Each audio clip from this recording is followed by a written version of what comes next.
I says. We've got some steaks and some booze, I says. So put on your old deck shoes, I says. And we'll motor around Boston's piers. The cityscape was amber lit. After we tipped our glasses a bit, my common sense had taken a hit and forsaken most of my fears. Just some facts to frame this tale.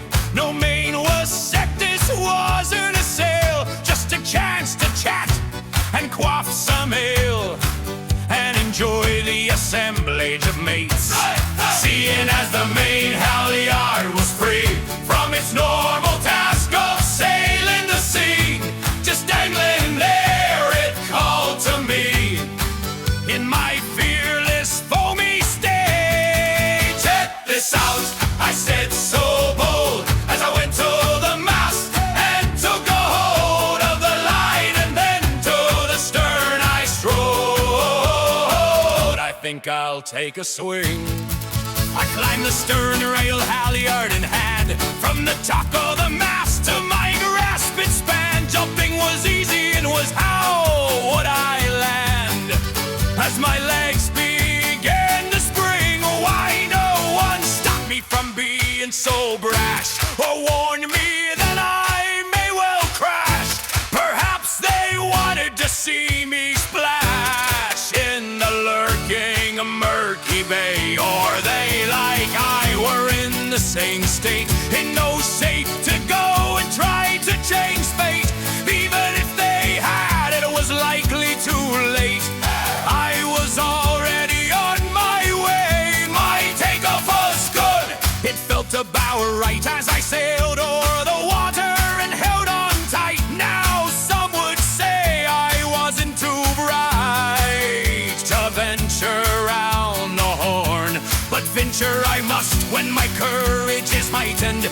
Life is too short to be timid and frightened. Flying round the bow, my grip I tightened, as through the air I was borne. We all know a circle ends up at the spot from which it started, does it not? My calculations deemed it ought, and my trajectory said the same.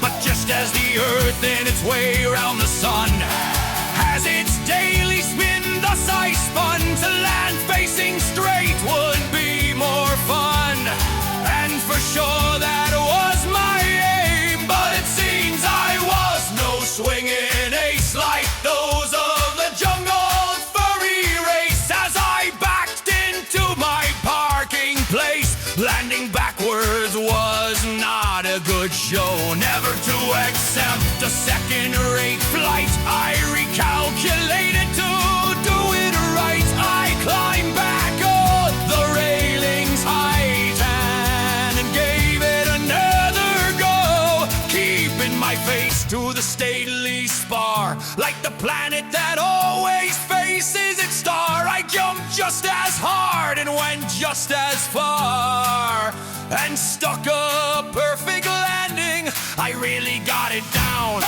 I said, as the success went straight to my head. For now I knew I'd nothing to dread, as they smirked at my grandstanding. Quit while you're ahead is a common quote. In the future perhaps I'll make a note, but not tonight. That's not all she wrote. My moxie was my persuasion. From where I stood it all felt good.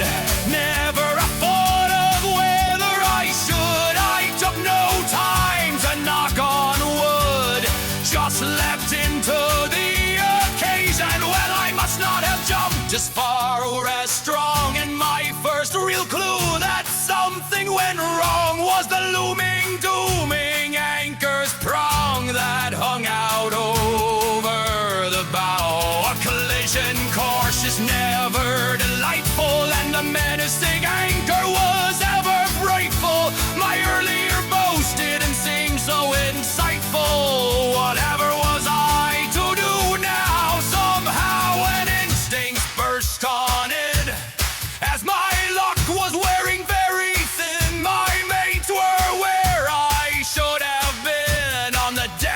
the nice cold beer. Instead, here was I heading straight for demise, feeling less bold and far less wise. Should I take a swim or just close my eyes to die like a fish on a spear? Clearly I avoided the fate of the latter, for I'm telling this tale and not on a platter. For nor did I swim and nor did I splatter, but something in between. I loosened my grip so down I would slip as I continued down straight towards the ship, till my hands clasped hard right at the tip where the shackle is spliced to the line. I reached out my toes and stretched to the limit. Time seemed to slow down and I was right in it, till my feet hit the water, not to just skim it, but to slow down just in time.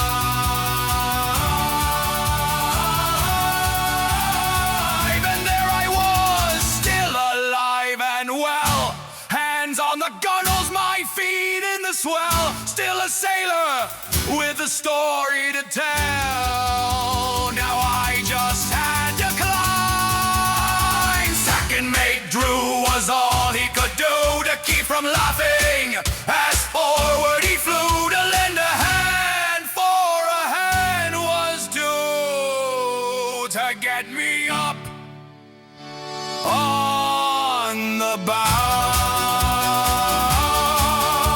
But before he landed me back on the ship, he just had to put in his smarmy quip.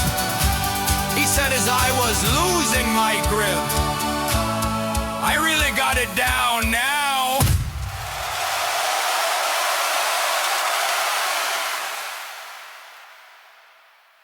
Second mate Drew was all he could do to keep from laughing as forward he flew to lend a